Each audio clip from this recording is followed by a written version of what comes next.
Dear student, welcome in Bishop Academy online classes. Students, our new topic is atomic spectra. This one is atomic spectra. Okay, इसमें short notes भी आते हैं और बहुत सारे ऐसे क्वेश्चंस हैं जो पूछे जाते हैं. फर्स्ट ऑफ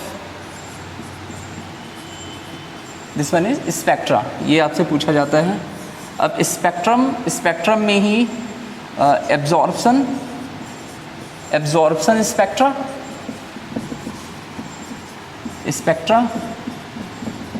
इमिशन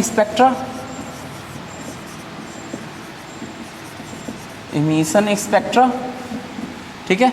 स्पेक्ट्रम में कॉन्टिन्यूअस स्पेक्ट्रा, ठीक है. नेक्स्ट टॉपिक हम इसमें देखेंगे line spectra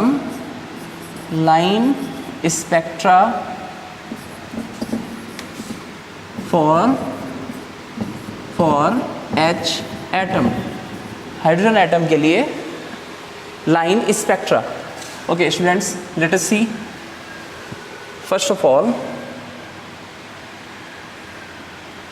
see, ordinary white light consists of waves with all wavelengths in the visible range. A ray of white light is split into series of colored bands which is called spectrum. Okay, let us see what is spectrum. जो light की velocity होती है ये इस पे depend करती है कि एक मीडियम से वो लाइट दूसरे मीडियम में जाती है तो दूसरे मीडियम के नेचर पे वो डिपेंड करती है और वो क्या करता है, वेलोसिटी उसकी चेंज हो जाती है, उसका पाथ चेंज हो जाता है. इसी को हम क्या कहते हैं, रिफ्रैक्शन बोलते हैं इसी को, ठीक है. तो स्पेक्ट्रम में क्या होता है कि हमारे पास इलेक्ट्रोमैग्नेटिक वेव्स होती हैं और इलेक्ट्रोमैग्नेटिक वेव्स का एक छोटा सा जो पार्ट होता है वो क्या होता है, that is white light.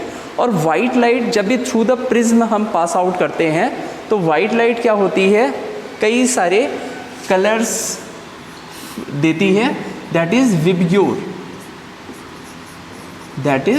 VIBGYOR, ठीक है. Violet, indigo, blue, green, yellow, orange and red.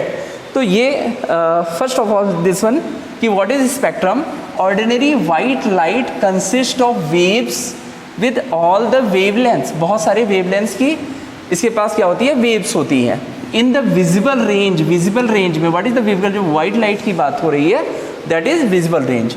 A ray of white light splits into series of colored bands which is called spectrum. Series bands में that is VIBGYOR. ये क्या होता है, आपका spectrum दिखाई देता है. या किसी भी गैसेस को या किसी भी मीडियम को अगर हम एक्साइटेड करते हैं तो वो क्या होती है, कई सारे बैंड्स, कलर बैंड्स देती है. उसी को हम क्या कहते हैं, स्पेक्ट्रम कहते हैं. The spectrum of white light range from violet, what is the range क्या होती है, 7.5 इंटू 10⁻14 हर्ट्ज से कितनी होती है, 4 इंटू 10⁻14 हर्ट्ज तक होती है. Such a spectrum is called continuous spectrum. Okay, अभी मैं बताऊंगा कि ये कॉन्टिन्यूअस स्पेक्ट्रम क्यों होता है. VIBGYOR, why VIBGYOR is continuous spectrum, क्योंकि इसके बीच में सारे कलर्स एक दूसरे से क्या होते हैं, मर्ज होते हैं, ठीक है. वायलेट इंडिगो में मर्ज रहेगा, इंडिगो ब्लू में, ब्लू ग्रीन में, ग्रीन येलो में मर्ज रहता है. मीन्स इनके पास एक कॉन्टिन्यूअस स्पेक्ट्रम होता है. दैट इज़ आगे भी डिस्कस करेंगे क्योंकि वहाँ पे आपकी स्लाइड में फिगर्स हैं. तो सब एक दूसरे में क्या होते हैं, मर्ज होते हैं. वहाँ कोई भी बीच में एक लाइंस नहीं होती हैं, सब क्या होती है, कंटिन्यूअस होती है, कंटिन्यू होती हैं. It is because one colour merge into other colour. Violet merge into blue, blue in the green. Similar spectrum is seen in the rainbow in the sky. Thus white light is made up of 7 colors, that is vibgyor. The electromagnetic spectrum has many regions, that is gamma rays, UV rays, visible rays, IR rays, microwave, etc. Thus visible light is the small portion of the electromagnetic radiation. आपको मैंने बताया कि electromagnetic radiation बहुत सारे होते हैं, उसमें से एक जो स्मॉल पोर्शन होता है वो किसका होता है, विजिबल लाइट का होता है, ठीक है। When electromagnetic radiation interacts with the matter, atom and molecules may absorb energy and reach to the higher energy state. The atom and molecules are unstable in the higher energy states. When molecule and atom come back to the normal energy states, they emit radiation in the various region of the electromagnetic spectrum. Okay, ये क्या है, जब भी हम एक atom की बात करेंगे तो एटम में क्या होता है कि एटम में डिफरेंट एनर्जी लेवल्स होते हैं, ठीक है। कोई भी एनर्जी अगर suppose that this one atom, अब ये इलेक्ट्रॉन्स है, अब इलेक्ट्रॉन्स को अगर हम एनर्जी प्रोवाइड कराएंगे तो ये क्या है, दिस वन इज n=1, तो ये जंप करके किस में जाएंगे, n=2 में जाएंगे, ठीक है। तो अभी आपका आएगा कि एब्जॉर्प्शन स्पेक्ट्रा और इमिशन स्पेक्ट्रा। n1 में जो एटम था इसने क्या किया, एनर्जी को एब्जॉर्ब किया, और क्या होगा जब इस लेवल पे पहुंचेगा और वापस आएगा तो यहाँ पे जो होता है n=2 में ये क्या होगा, अनस्टेबल होगा, ये उतना स्टेबल नहीं होगा। नेक्स्ट दिस वन जिसकी मैं बात कर रहा था कि इमिशन स्पेक्ट्रा और absorption spectra. This one, emission and absorption spectra. Electromagnetic spectrum consists of radiations, different frequencies and wavelength. ठीक है, इलेक्ट्रोमैग्नेटिक जो स्पेक्ट्रा होते हैं उनके पास डिफरेंट फ्रिक्वेंसीज होती है और डिफरेंट वेवलेंथ होते हैं। Instrument which use to separate the radiation of different wavelength frequencies is called spectrograph and spectroscopy, ठीक है, जिससे डिफरेंट वेवलेंथ और फ्रीक्वेंसी हम मेज़र करते हैं, उन्हें हम क्या कहते हैं, स्पेक्ट्रोग्राफ कहते हैं या स्पेक्ट्रोस्कोप कहते हैं। Spectra are broadly classified into 2 spectra, एक इमिशन एक एब्जॉर्प्शन। जैसे मैंने बताया कि एटम्स हैं, एटम एनर्जी को क्या करेंगे, एब्जॉर्ब करेंगे, एब्जॉर्ब करने के बाद वो दूसरे लेवल पे जाएंगे, फिर उस लेवल के आने के बाद वो क्या होंगे, फिर से वहाँ अनस्टेबल होंगे सेकेंड लेवल पे, फर्स्ट लेवल पे फिर से वो क्या आएंगे फिर से स्टेबल हो जाएंगे। तो उसने एनर्जी एब्जॉर्ब भी की और आते समय इमिट भी की। मीन्स इस तरह से जो स्पेक्ट्रा होते हैं वो 2 तरह से स्पेक्ट्रा होते हैं। First of all this one emission spectra, atoms, molecules और आयंस, तीनों की बात है, atoms, molecules and ions absorb energy and come in excited state. उसने एनर्जी को क्या किया, एब्जॉर्ब किया, फिर एक्साइटेड स्टेट में गया। The spectrum of radiation emitted by substance is excited state, higher energy state is called spectrum, emission spectrum. To produce an emission spectrum energy is supplied to the sample. The energy may be supplied by heating, energy दी कैसे जाती है, या फिर heat करके, या irradiating of atoms, molecules और ions. ये इरिडेट कैसे किया जाता है, अगर हम HNO डालते हैं तो भी उसको क्या होता है, एनर्जी मिलती है, क्योंकि आपने पढ़ा कि प्लांक्स ने बताया कि फोटॉन्स के पैकेट्स होते हैं, एनर्जी बंडल्स होते हैं, फोटॉन्स जो लाइट्स होती हैं वो उन्हीं से मिलके बनी होती हैं। The energy may be supplied to be heating और irradiating the sample. When the sample gives up the absorbed energy, the wavelength of frequency of the radiation emitted is recorded. Depending upon the source of radiation and emission spectra of 2 types. These are emission and you can see this one is continuous spectrum.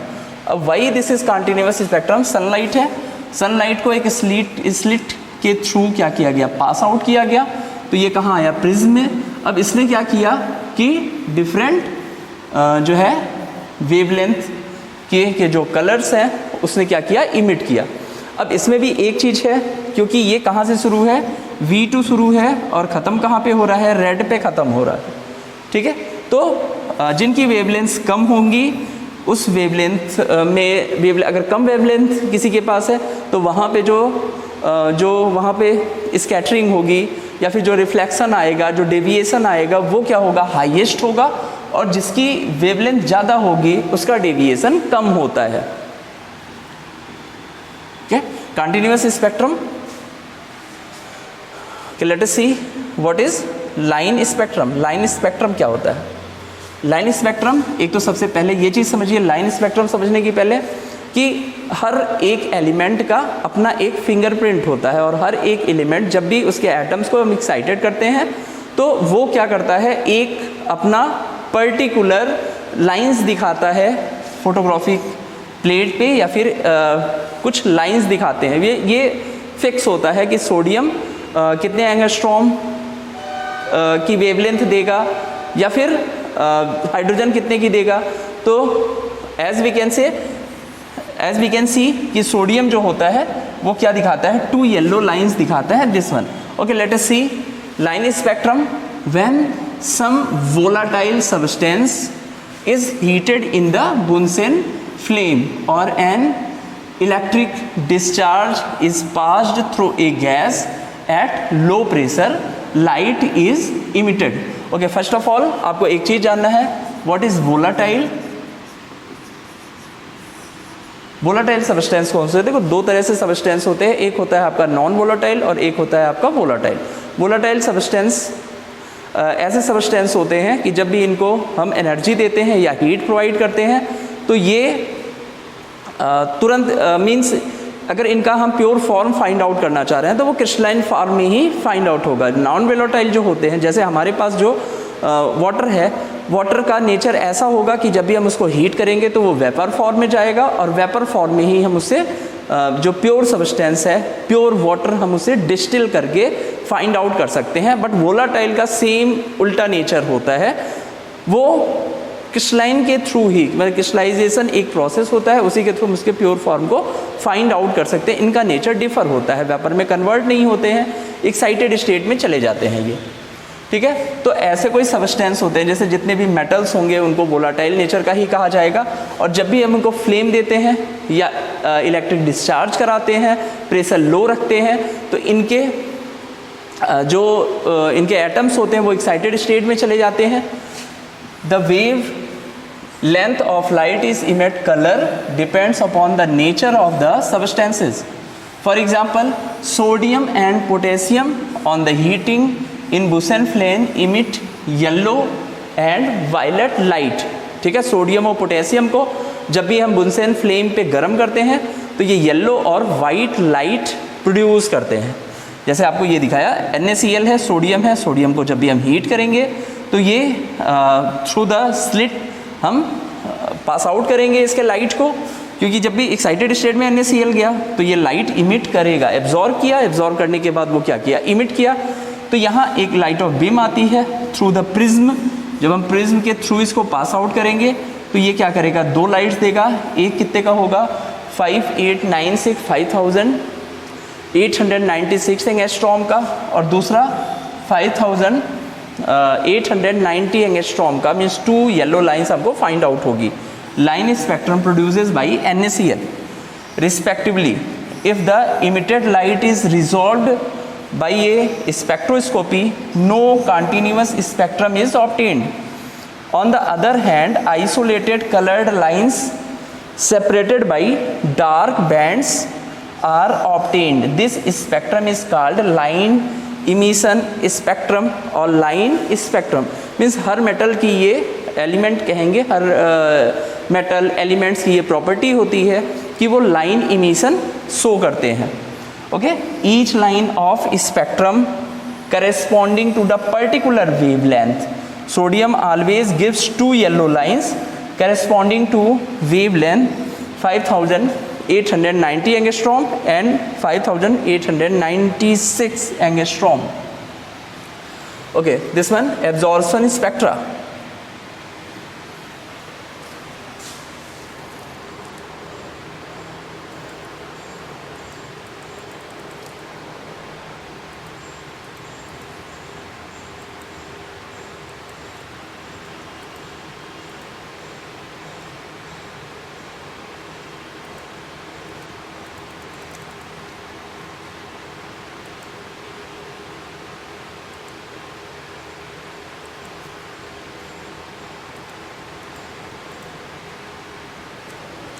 This one, absorption spectra.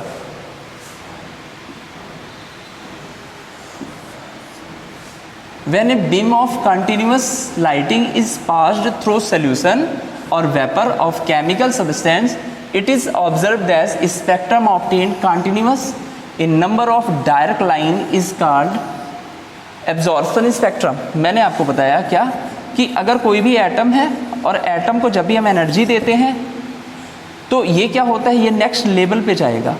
तो जब भी ये from first to second जाएगा या first to third जाएगा, suppose that ये इसमें है कोई भी इलेक्ट्रॉन, तो ये एक्साइटेड होगा. एक्साइटेड होने के बाद फर्स्ट में भी जा सकता है, it may be goes in second. ये n=1 है और ये क्या है, n=2 and next one n=3. तो एक्साइटेड हुआ, एक्साइटेड होने के बाद वो गया, तो इसने क्या की, एनर्जी को इसने एब्जॉर्ब किया और एब्जॉर्ब करने के बाद ये 1 टू ग्राउंड स्टेट भी आता है और सेम ऐसे ही आता है. तो एब्जॉर्प्शन स्पेक्ट्रा कब दिखाई देता है, जब कोई इलेक्ट्रॉन एनर्जी को एब्जॉर्ब किया और एक्साइटेड स्टेट में गया, तो ये क्या एब्जॉर्प्शन स्पेक्ट्रा दिखाएगा. जब भी इमिट करते हुए नीचे अपने ग्राउंड स्टेट में आता है, क्योंकि वहाँ पे वो अनस्टेबल होता है, वो कन्फर्म है कि उसको आना है. जब भी एनर्जी देना बंद करेंगे तो वो इलेक्ट्रॉन्स क्या होता है, कम बैक करता है अपने ग्राउंड स्टेट में. तो यहाँ पे वो क्या करता है, इमिशन दिखाएगा. और दोनों सेम नहीं हो सकते, क्योंकि एब्जॉर्ब वो दूसरा स्पेक्ट्रा करेगा, मीन्स दूसरे वेवलेंथ को एब्जॉर्ब करेगा, और जो इमिट करेगा वो क्या करेगा, उसका वेवलेंथ क्या होगा, दूसरा होगा. Late us C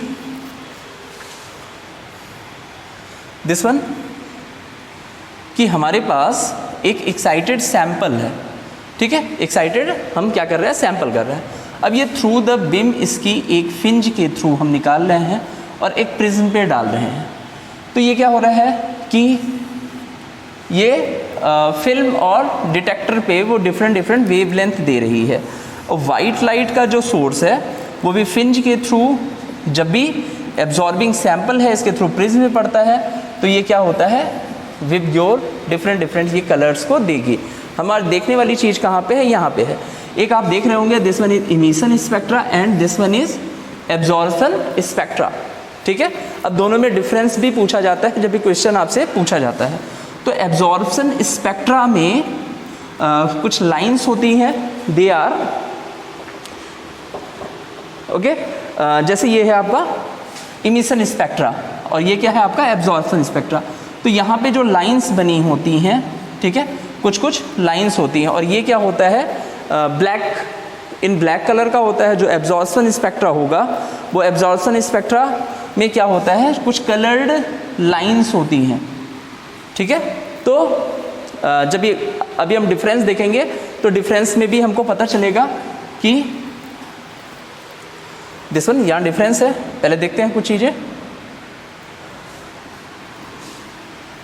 The wavelength absorbed depend upon the nature of the chemical through which continuous light has passed. It has also been found that dark lines appear at the same place where colored lines are obtained in the emission spectra for the same substance. Thus, wavelength absorbed in the absorption spectra and wavelength emitted in emission spectra are the same. The study of emission और absorption spectra is called spectroscopy. First difference जो है आपका, first one emission spectra, पहला डिफरेंस क्या है, it contains bright coloured lines which are separated by dark space, ठीक है. आपने देखा होगा इससे पहले भी फिगर में, तो वहाँ पे क्या था कि ब्राइट कलर्ड लाइंस थी जो सेपरेट किससे हो रही थी, डार्क से, जबकि एब्जॉर्प्शन में जो थी वो क्या थी, टोटल डार्क लाइंस थी. नेक्स्ट वन, इमिशन स्पेक्ट्रा में बी कॉन्टिन्यूअस और डिसकॉन्टिन्यूअस, और जो एब्जॉर्प्शन स्पेक्ट्रा होगी वो टोटल ब्लैक होगी and it always be discontinuous. Okay, एक बार और मेमोराइज करा दे रहा हूँ मैं, अभी इसको दिखा दूंगा. Next one, in emission spectra radiation from the source are analysed directly by the spectroscopy, and in this in absorption spectra white light is first passed through the chemical and the transmitted light is analysed bye the spectroscopy. Okay, यहाँ पे देखिएगा आप,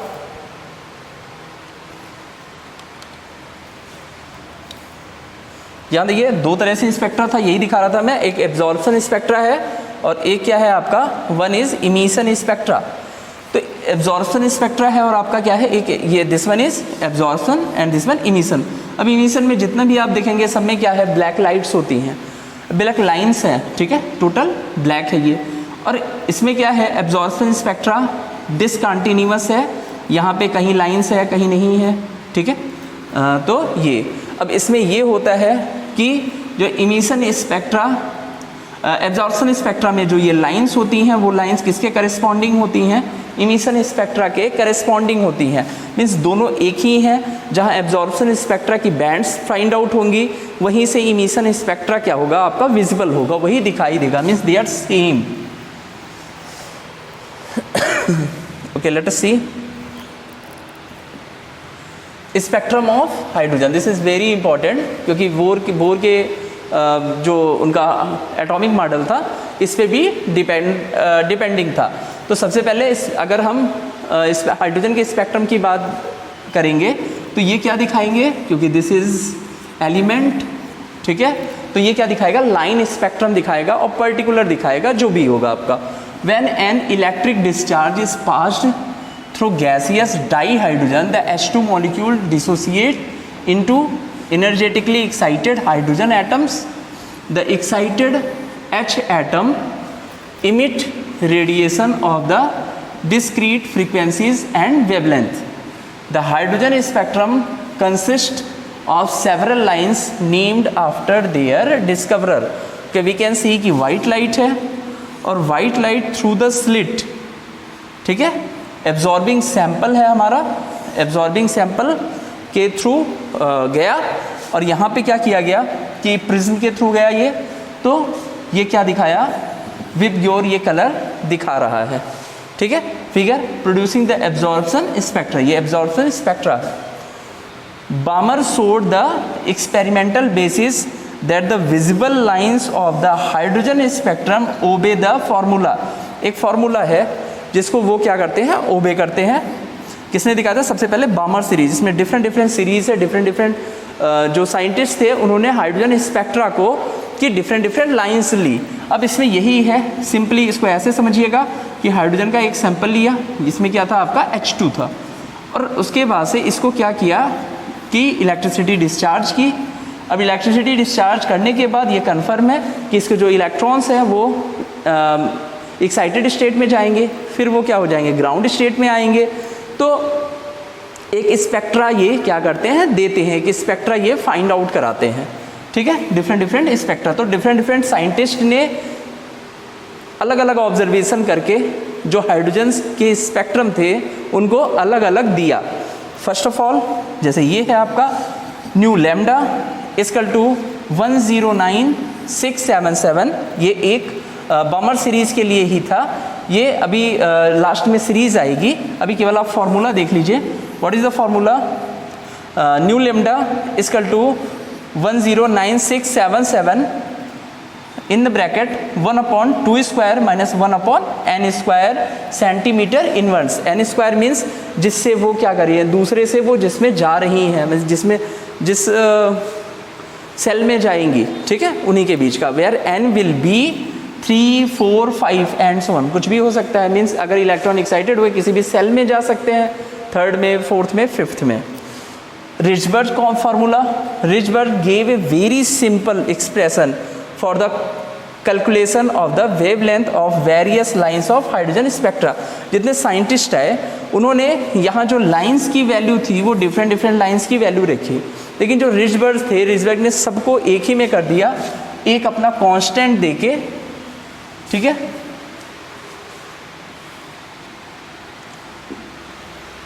this is new लिम्डा, ठीक है, equal to new लिम्डा। ये जानते हैं आप न्यू लिम्डा मतलब क्या होता है, sorry nu bar equal to क्या होता है, 1/λ, दैट इज r। सबके लिए एक ही फॉर्मूला इन्होंने प्लॉट कर दिया, 1/n1 square minus 1/n2 square. और R क्या था यहाँ पे, रिड्जबर्ग फार्मूला था, दैट इज इसकी वैल्यू क्या होती है, इसकी वैल्यू है 1.097 into 10⁻7 metre inverse. N1 and N2 are whole numbers for the given series. N1 is constant but N2 varies। ठीक है, ये क्या है आपका डिस्चार्ज ट्यूब है। अब जब भी यहाँ पे क्या किया हम, जब भी एक्साइटेड हुए थ्रू द स्लिट और प्रिज्म के थ्रू इसने क्या किया, डिफरेंट लाइंस दे रहा है। ठीक है, एक क्या था 6563 एंगस्ट्रॉम रेड लाइट, एक क्या था 4861 एंगस्ट्रॉम ब्लू ग्रीन, एक क्या है आपका 4340 angstrom indigo and 4120 angstrom violet. ठीक है, तो डिफरेंट लाइंस फोटोग्राफिक प्लेट पे इसने क्या की, ऑब्टेन्ड की। This one line spectrum of hydrogen.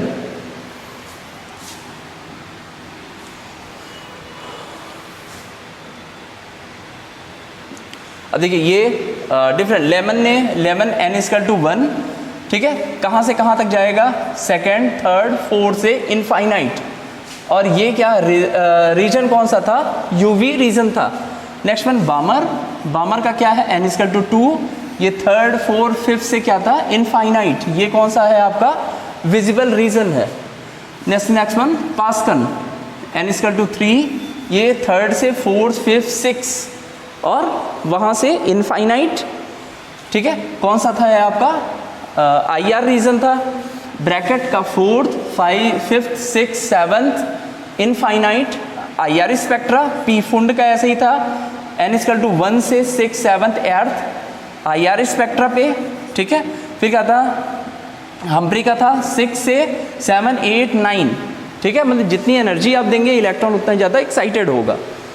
The different lines have been named the names of their discoverer। जितनी भी लाइंस मिल रही थी वो उनके डिस्कवरर के नाम पे पढ़ती जा रही थी। लेकिन रिड्जबर्ग ने क्या किया, एक फार्मूला दे के उनको एक ही में, मीन्स N1 से N2, मीन्स यहाँ ये 1 से 2, 3, 4 तक जा सकती हैं, 2 से 3, 4, 5 से इनफाइनाइट तक जा सकती हैं, 3 से 4, 5, 6 से इनफाइनाइट तक जा सकती हैं। उन्होंने सबको एक ही में कर दिया। तो यहाँ nu bar equal to 1/λ, that is RZ², और ये 1/N1² से 1/N2²। ठीक है, एक ही फॉर्मूले में हम इसको दे सकते हैं। Z is the atomic number of the species. This formula is the applicable for those systems which have one electron only, such as hydrogen atom, helium, lithium, etc. Value of Z for hydrogen atom He+ and Li2+ has 1, 2, 3 respectively। ये किसके लिए, ये hydrogen like atom. तो hydrogen like atom कौन से होते हैं, hydrogen हो गया, एक हीलियम का प्लस हो गया, एक क्या हो गया, लिथियम का प्लस हो गया। मीन्स इसी तरह से ये एटम के लिए एप्लीकेबल होते हैं, हाइड्रोजन या हाइड्रोजन लाइक एटम के लिए। Okay, you can see this one. ये क्या है, electronic transition producing different series of hydrogen spectrum. ये क्या है आपका, ये है आपका लेमन सीरीज है यूवी लाइट के लिए। तो लेमन सीरीज कहाँ से, सेकंड से कहाँ पे आया, ये फर्स्ट पे आया, और फर्स्ट पे ही आएगा। जो लेमन सीरीज होता है वो n=1 मीन्स एक्साइटेड हुआ, उसके बाद इमिट करते हुए आ रहा है ये, सेकंड से फिर थर्ड से फोर्थ पे, फोर्थ से फिफ्थ, फिफ्थ से सिक्स, सेकंड से फर्स्ट, फिर ये भी आपका थर्ड से कहाँ पे आया, फर्स्ट पे आया, फिर फोर्थ से आपका किस पे आया, फर्स्ट पे आया, फिर फिफ्थ से कितने, फर्स्ट पे आया, सिक्स से कितने, फर्स्ट पे आया, सेवन्थ से भी फर्स्ट पे, और एट से भी। मीन्स लेमन सीरीज जो होती है उसके लिए n= क्या हो जाएगा, first 1 and n2 2, 3, 4 and so on. बामर series, ठीक है, इमिट करते हुए कहाँ से आ रहा है, सेकंड n=2 पे जाएगा।